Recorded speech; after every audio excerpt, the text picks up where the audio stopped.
our 10-year-old little brother had to learn how to write a eulogy for his sister before he even learned how to write essays. November 30th, 2021, all our parents did was send us off to school. Yet the next time they see Hana is to recognize her lifeless body in a medical examiner's office. I met up with Hana and a friend during school that day. When we split ways to go back to class, I just looked back and smiled. I didn't say goodbye. I never got to say goodbye. I never got to remind her that I love her, that she's my everything, the person I want to walk through life with side by side. I thought our future was a given. Of course, she'd play her first high school basketball game that night, get ready for all the other school dances, have her JV and varsity season for all the sports she played, get her driver's license, play her lacrosse season, have her first date, prom, graduation. She never got a chance for any of that. She didn't even get her 15th, 16th, 17th, or 18th birthday. These are only some of the high school experiences she never got to have, but it is absolutely nothing compared to the rest of everything she had going for her future. That list is eternal. Hana's life had only started to begin. 12:51 p.m., November 30th, 2021, that was the moment I became aware of the fragility of our mortality. Hana, who was healthy, Hana, who was only 14, shot 4 times. 12.5% of the bullets shot that day were at her. She took her last breath in her own pool of blood in a school she hadn't even been in for 3 months. Alone for 7 minutes while police passed by her, bleeding out as a security guard failed to put a tourniquet on her, dying as EMS took more than 10 minutes after the shooter had been detained to even give aid to her. Our Japanese grandma would often worry about anything bad happening to us because she knew how dangerous it is here compared to Japan. She told me one FaceTime that Hana would respond with a laugh, saying, "Don't worry, I'm a fast runner, I'll outrun them." It wasn't possible for Hana to outrun the bullets bought by you, Jennifer Crumley, which were fired by the 9mm Sig Sauer that you, James, gifted to your son. Both used to murder Hana, Justin, Tate, and Madison. The fact is, no matter what you try to make yourself believe, Jennifer, you did fail as a parent, both of you. To love and to be loved, that is the human experience. It was up to you guys to show your son that. Instead of giving quality time and compassion, you gift your son a gun you knew caused extraordinary damage. There's a reason your kid didn't use the other 2 firearms or the .22 ammunition you own. I believe your actions cannot even be confined into the word failure. Your mistakes created our everlasting nightmare. So yes, you are still a danger to society because even after serving 2 years, you have yet to admit to your wrongdoings. And we know that when we do not learn from our mistakes, we repeat history. You call yourself a victim. The difference between you and Hana, Justin, Tate, and Madison, you and my family, you and all the students there that day, is that we didn't have a hand in causing this. You caused the most cruel thing I could ever imagine. You guys made loving Hana so painful. That is not a narrative, that is reality. For that, unless you have a time machine or the ability to stop time, there is no existing punishment or rehabilitation that will ever be enough.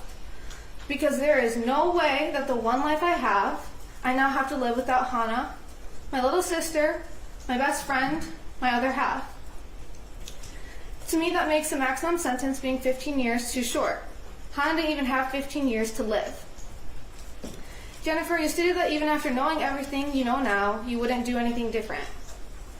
I cannot fathom that. I would do anything to hear her footsteps coming up the stairs. You don't have to roll your eyes, it's on video that she said that. To not have an empty seat at the dining table, to have her come into my room and ask which clothes to order, to see her napping on the couch, to laugh and share a look when we accidentally say the same thing at the same time.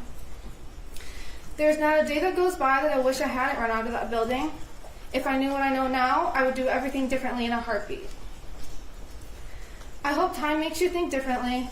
One day, I hope you would have chosen to care for your son, teach him how to love and to be loved, that you would not choose to buy the bullets that enter children's bodies, that you would not choose to omit relevant, important information to the counselor Sean Hopkins and Dean of Students Nicholas Ejak that could have helped their incompetent brains in one shared brain cell to decide to act and search the backpack, that you wouldn't still choose to hide from accountability when you're the reason we had to hide for our lives, that you would choose to save Hana, Justin, Tate, and Madison.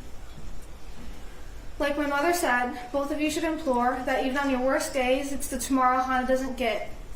The tomorrow she wanted to live so badly, the tomorrow that she should have.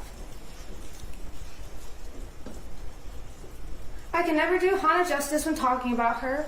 She's all I want to talk about, and yet I would need a lifetime and still wouldn't have the right words to capture incandescence, humor, thoughtfulness, kindness, or loyalty.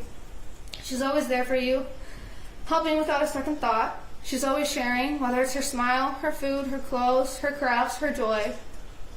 She's funny. It's a given. She brings people together.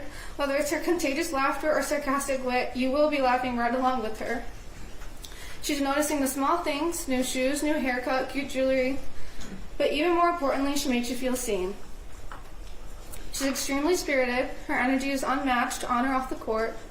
She dresses up every holiday, every spirit day, the first one to put up Christmas lights, or any lights for that matter, not even realizing she was a light for so many others. She's the one who would not only playfully roll her eyes and smile when I would say I'm taller than her as I look up to her. Not only did I look up to her physically, because yes, she was taller, but as a whole, as a human being. She isn't perfect, but she's Hana, and to me that's as close as you can get. I can't convey what losing Hana has done to me. I miss her with every breath I take. I think going forward without her is something I'll never be able to fully navigate. I believe the word sad is inappropriate to use because it does nothing to capture the hurt or the way my soul shattered. I've never felt every atom of my body igniting from anger until Hana was murdered. I didn't know what it was like to want to stop waking up in the morning until she wasn't here. I have never known pain that is forever until seeing Hana in a casket. I didn't know it was possible to feel so isolated even when you're surrounded by people. I didn't know how it feels to not know yourself at all. I have no idea who I am without Hana. She's my happy. She's my home. I look for Hana in everyone I meet, every place I go, and it's exhausting when I'm met with disappointment every time. But it's the world. It's all the people she would have met. I grieve for them too. To have that chance of Hana being in your life taken away from you is a tragedy in and of itself. She's more of a person than you two combined times a trillion could ever even hope to be. But when the day comes that you re-enter society in 13 years, I hope you live more like Hana. I hope you live every moment to the fullest like Hana. I hope you laugh every day like Hana. And I hope you love unconditionally like Hana. That's it. Thank you, Rita.